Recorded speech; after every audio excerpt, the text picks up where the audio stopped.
He's finally here. We have, these integrations with products that make it possible to, go from content to product to purchase seamlessly. All right, everybody, welcome back to Creator Generation. This week we are joined by James Creech. Welcome, James. Thanks, guys. Excited to be here.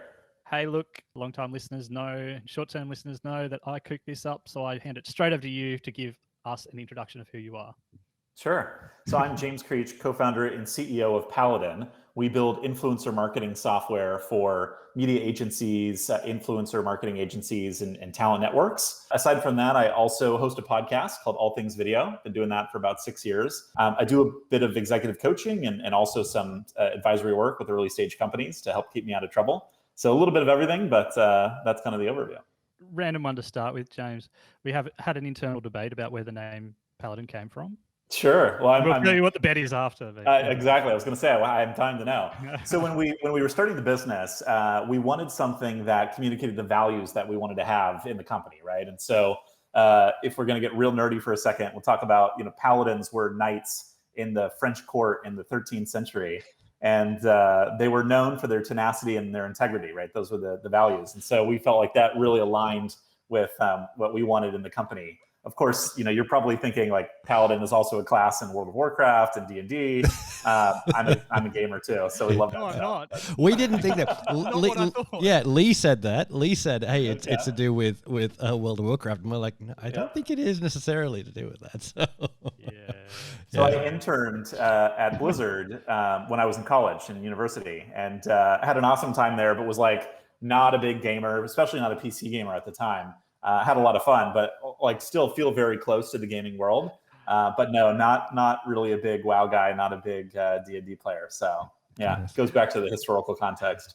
And we've you mentioned your podcast too, and I recommend people do check it out. It is actually pretty great. And you got some very, very good guests there and talk about some very interesting things related to video. And one of the things we really want to chat about to you today is about this the growth in commercial opportunities for creators, around things like user pay and also, the growth of social commerce. And social commerce is really fundamentally the idea that, people can interact with content and make a purchase based on something they see in a video, right? So I'm browsing, something on YouTube or TikTok. I see a really cool product. I want to learn more about it. Maybe I want to buy it. I can do it right there in the app. It extends beyond UGC platforms. It could, take place in Netflix. I think we're going to see, more premium shoppable experiences in the future. But that's the whole idea of merging commerce and online content.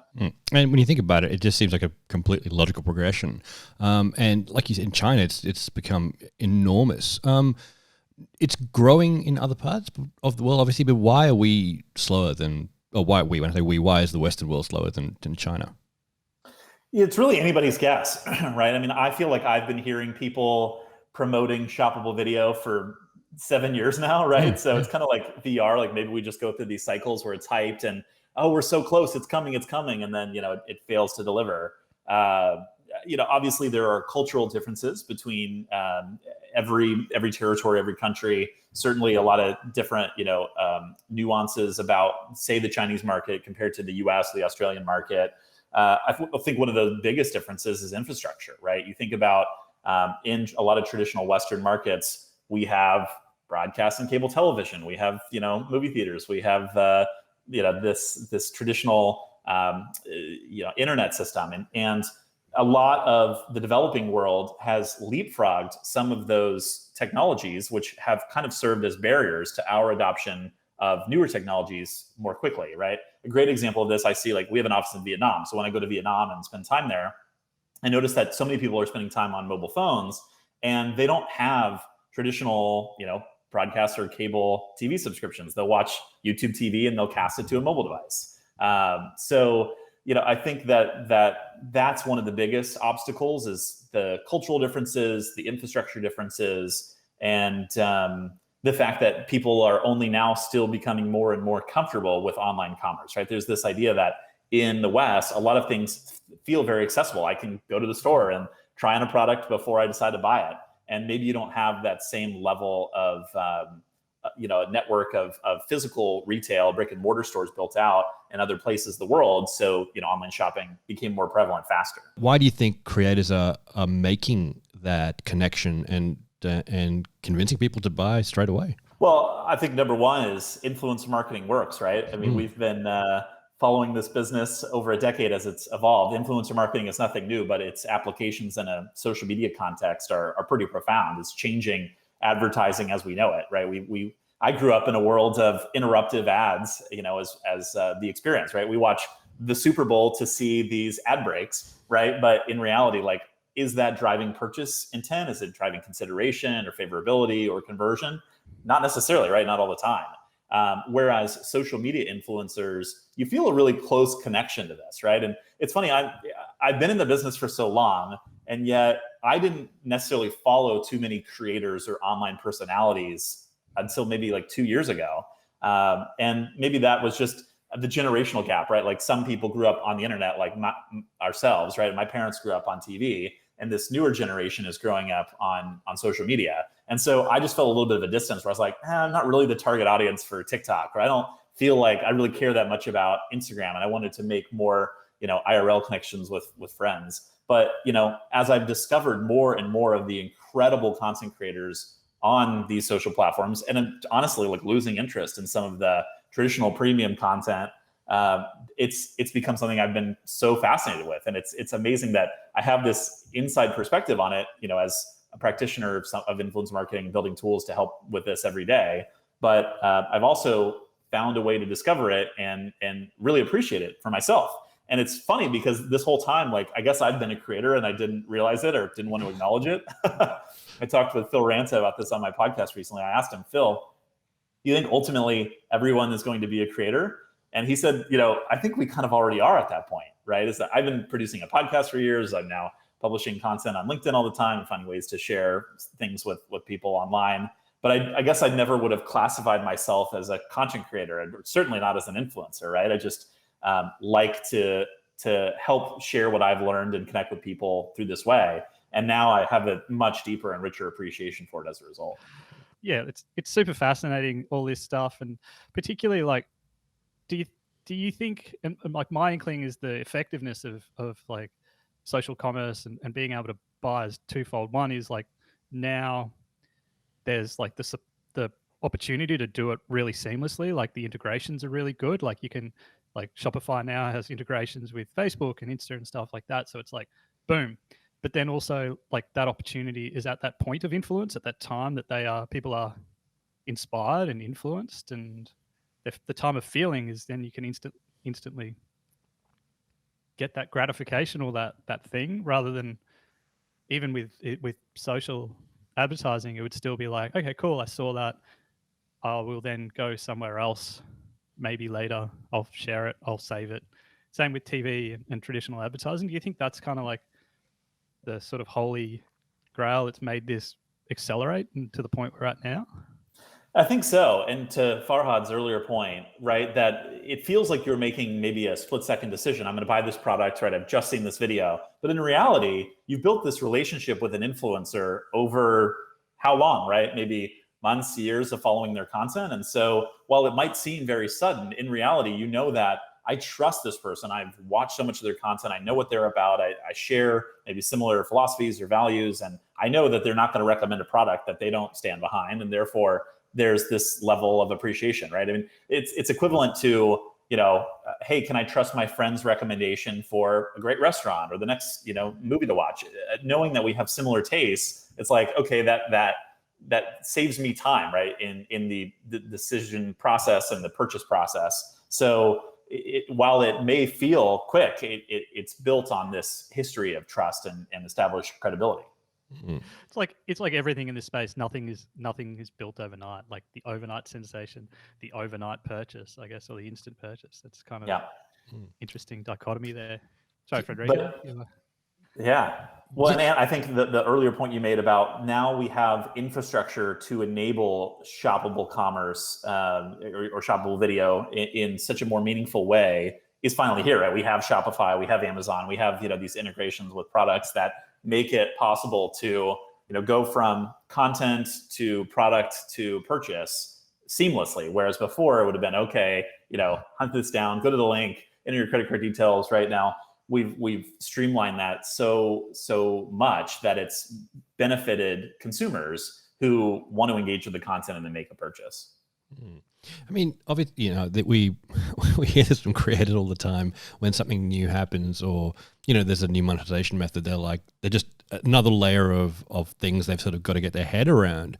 Do you have any advice for creators who are keen to take advantage of social commerce? Like what can they be doing right now? Should they be, the way they create a value proposition or the way they integrate, products? How should they be approaching it? Yeah, well, the number one thing is to start with your audience, right? What is the type of content that you produce? What would be valuable to your audience? Think about, how do I build a strategy, build a platform, and leverage this so that people are going to get some good value, some utility out of what you're creating. And then, as you grow your audience and feel like you're in a place to provide them with these trusted recommendations, you can either do affiliate marketing, right, where you're promoting links to someone else's product.